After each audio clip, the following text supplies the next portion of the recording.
이렇게 반점이 생기는 형태, 패턴이 있어요. 패턴. 첫째, 다량 원소 일부가, 이쪽은 복륜의 형태, 이쪽은 유령 같은 경우는 입마름병에 해당하는 그런 애니빌칠이나 애니뱀지 다량 원소가 질소, 마그네슘, 칼륨. 두둥. 23년 8월 25일 날씨가 조금은 선선해진 것 같은데, 그래도 물은 저희도 본격적으로 스팀유랑 칼슘을 타서 다음 주에 줄 예정입니다. 야가 가만 보면 겁내 엉뚱해. 뜨거울 때는 겁내 퍼주고 시원할 때는 기다렸다 준다니까. 그때는 마음이 조금 스트레스가 많이 쌓여서 물질을 좀 했고, 정상적인 생육을 조금 더 기다려 보려고 다음 주에 줄 예정입니다. 이렇게 참고하시고, 뭐 지금 줬다고 문제되는 건 아니에요. 왜 제라늄 갖고 소송이느냐, 아흐리엘라 언니야께서 블로그에 질문을 했었어. 그래서 제가 답글을 썼긴 했는데, 또 글하고 또 말하고 또 다르니까, 물론 이 내용도 엄청나게 오래전부터 제가 글을 썼으니까 아시는 분들도 아시겠지만, 그래도 모르시는 분이 더 많겠죠. 질문은 뭐였냐면 딱 요거였어요. 이렇게 반점이 생기는 형태, 이런 식으로 반점이 생기는 형태를 보여서 이게 왜 그러나 그렇게 질문을 하셨어요.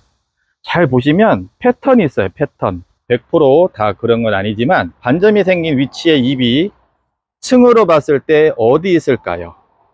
새 입에 있을까요? 오래된 잎에 있을까요? 여기도 보시면 새 잎에 있을까요? 오래된 잎에 있을까요? 여기도 보시면 새 잎에 있을까요? 오래된 잎에 있을까요?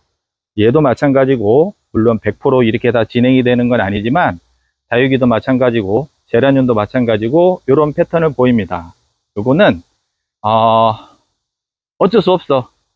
요런 증세도 보이고, 이렇게 잎이 테두리가 말라가는. 왜 어쩔 수 없냐면 생리장애 개념으로 보시는 게 좋습니다. 저놈의 식기는 맨날 생리장애래. 근데 어쩔 수 없습니다. 고온다습한 계절에 제라늄도 반다육식물이거든요. 거의 패턴이 일치해요.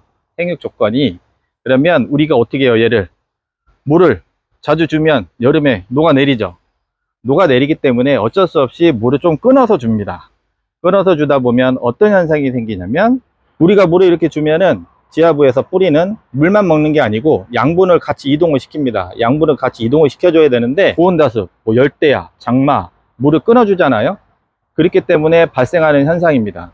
그런데 왜 하필 또 신엽은 왜 안 생기고 왜 아랫잎만 생겨? 그렇게 생각할 수도 있거든요. 그거는 어떤 원리냐면은, 첫째, 다량 원소 일부가 아랫잎에서 신엽으로 이동하는 경우가 있어요. 우리가 물을 딱 끊어버리잖아요. 물과 영양을 차단해버리면, 특히 질소가 그러는데 이동을 해버려요. 신엽으로 갖다 붙여버려. 그러니까 당연히 아랫잎들이 더 힘들어하는 거겠죠. 물론 칼슘은 고정화되기 때문에 대부분 신엽에서 부족함을 느껴지는 거고, 일부 다량 원소는 아래에서 위로 이동을 하기 때문에 이런 증세를 보이기도 합니다. 그래서 이럴 때는 입마름병 기준으로 관리를 하실 수도 있는데, 저는 병증에 너무 집중을 해서 하자는 것보다, 제 의견입니다, 병증에 너무 집중하시는 것보다 그때는 가볍게, 우리 눈에 보이는 게 제가 전부가 아니라고 그랬죠. 가볍게 살균제 한번 살포하시고, 다량 원소가 들어간 칼슘 같은 거, 그런 영양제, 연면살포용이란 물에 녹여서 칙칙칙 뿌려주는 영양제를 말하죠. 그거를 뿌려주시면 도움이 될 수도 있어요. 물론 이렇게 세포가 파괴된 잎은 회복이 안 되죠. 다만 새로 나오는 잎하고 기존 잎에서는 오히려 영양 보충이 옆면으로 되기 때문에 효과가 있을 수도 있어요. 하지만 이게 조금 어려워.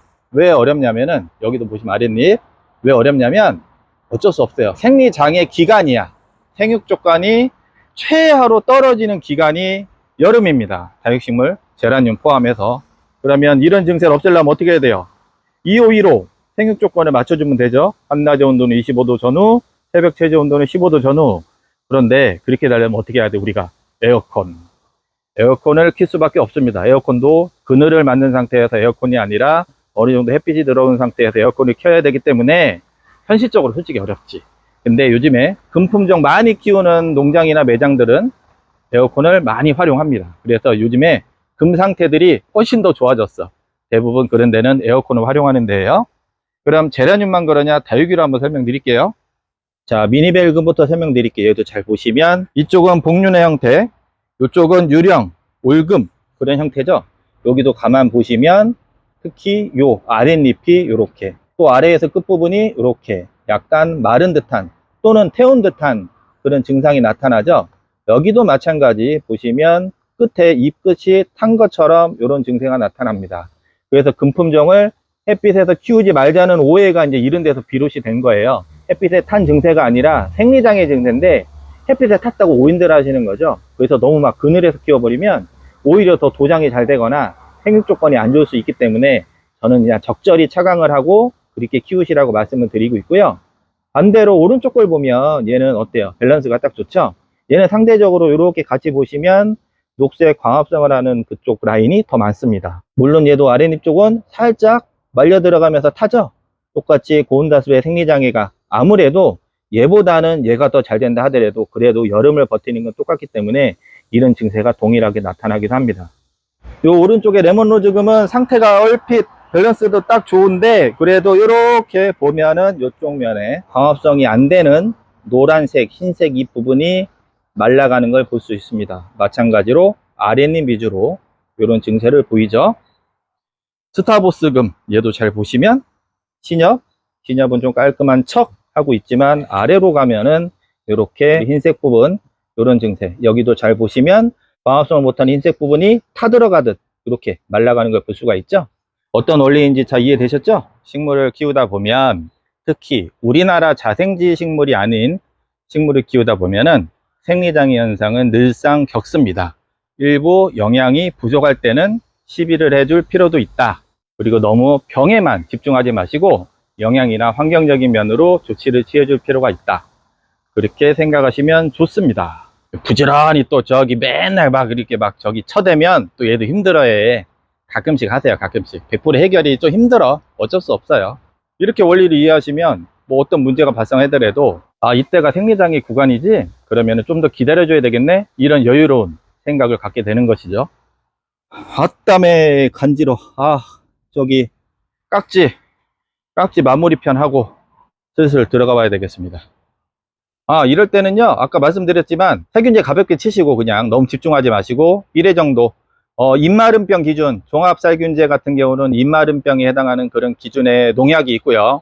일반적으로 살균제, 친환경자재는 복합적인 곰팡이병 억제하는 그런 약재를 살포를 하시면 되고, 본인의 기준으로는 다싹 아니면 노피엠 그런 거 추천드리고요. 그 다음에 애니빌칠이나 애니뱀지, 다량 원소가 질소, 마그네슘, 칼륨, 다량 원소가 들어간 그 영양제, 칼슘도 포함, 그거 가볍게 한번 뿌려주시면 100%는 아니지만 어느 정도 효과는 있을 겁니다. 참고해서 한번 실행해 보세요.